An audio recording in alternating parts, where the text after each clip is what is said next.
Welcome to my YouTube channel. My name is Coach Undress, and thank you for tuning in, ladies. Today we're going to talk about a very important topic. It's a two-part video, to be honest with you. It's going to talk about 6 tools, not rules, that we're going to go over. But before we get started, I just want to say thank you again for all your support. Honestly, I really appreciate everything you all done with the viewership, the comments, and the likes. The transition now to my own website, coachingwithundress.com, has just been a blessing because I feel like I can help more people only because I've been helped. If you happen to check out my website, you've seen that I got a brand new product called How to Love a Man. And How to Love a Man, which has a lot of Q's and A's, has an A to Z guideline, it has pop quizzes and assignments, has a lot to do with a specific topic. And this topic is the secret to falling in love. The secret to falling in love. The secret to falling in love. You know what's interesting about falling in love? I've noticed personal stories and relationships I've heard from my clients. Outside of when you work out or putting in work in the office or wherever you work, you have to put a lot of time, a lot of investment into something to see the results like a muscle or strength or your finances to increase and grow, or even opportunities for a promotion. You got to put a lot of time and effort, right? As you should. But when it comes to love, unless you put yourself in the right place, which is, that's the main thing that I try to teach here, try to coach, put yourself in the right place. Love can happen in a second. I mean, overnight, at the least unexpected time.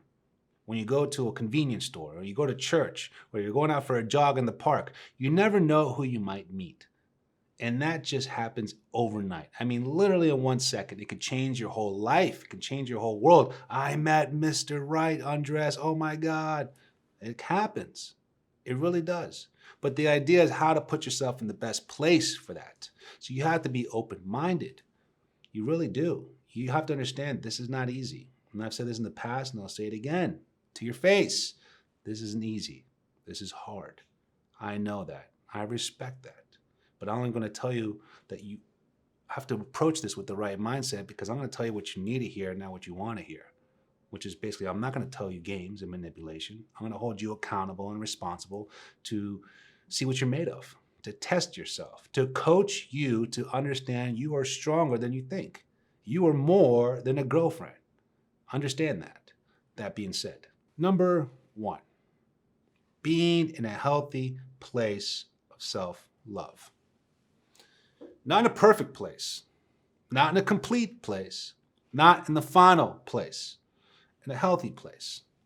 Knowing where you're at, knowing where you're going, knowing who you are, knowing who you're not. Understanding you're tired of dating the assholes. You're tired of dating superficial men.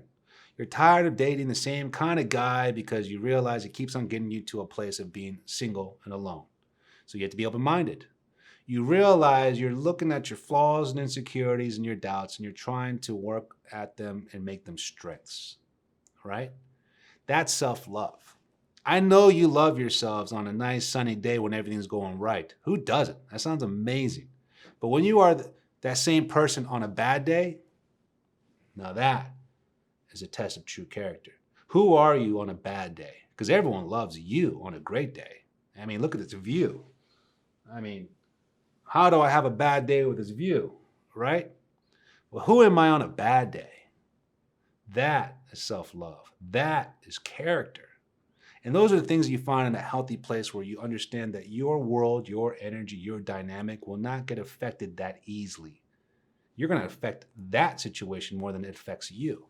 That just understands where you're at a place where you've learned about yourself. And that's huge. That sends a wave of just energy to the world where you're just like, I want to be around that. I want to be around that person who's so energetic, so positive, so uplifting, joyful, fun. That's what dating is, to have fun with understanding of where we're going, with guidelines and intentions and goals, but to be fun.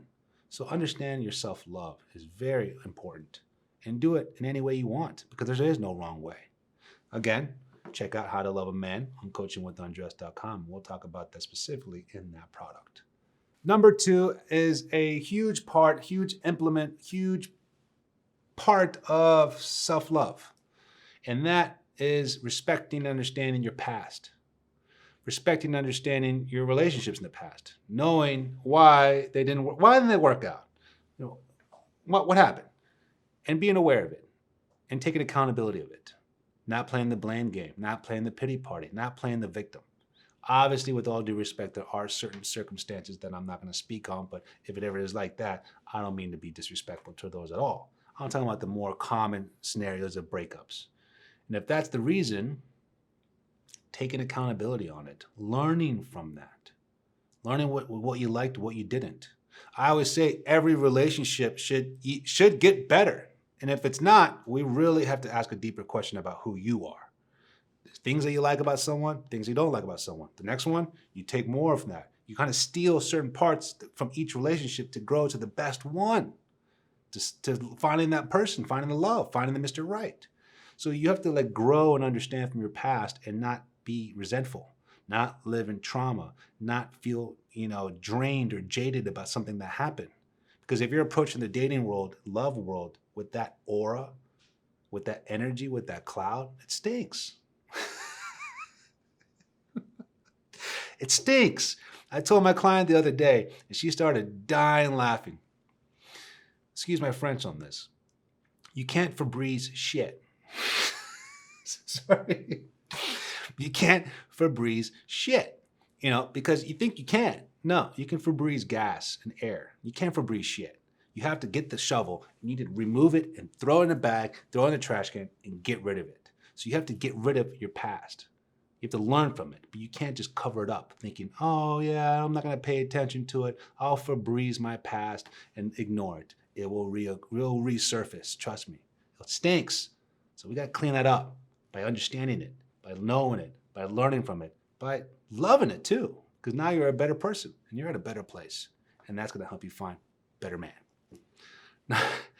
And sponsored by Febreze.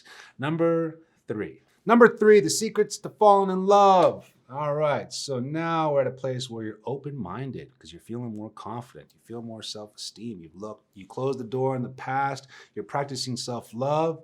So you want to try new habits. You want to be more open-minded. You want to try new things. If it's dating online, if it's friend referrals, if it's going to new hobbies, trying new book clubs or going to church or, different things, outdoor fitness, try new things, put yourself out there. You're building this beautiful energy that's so attractive, so magnetic towards other people. Now show it. And don't just keep that limited into your world of what you know you are. Don't keep that limited into that capacity of that comfort zone. Let's start thinking outside the box. Because love is outside the box thinking, trust me. So we have to be comfortable and confident enough to explore and try new things. That being said, I just want to say thank you so much for watching this video. I have part 2 coming up in any minute right here. But if you have any questions, check out coachingwithundress.com. I'm always here to help. Again, I always appreciate your subscription and your like. See you soon.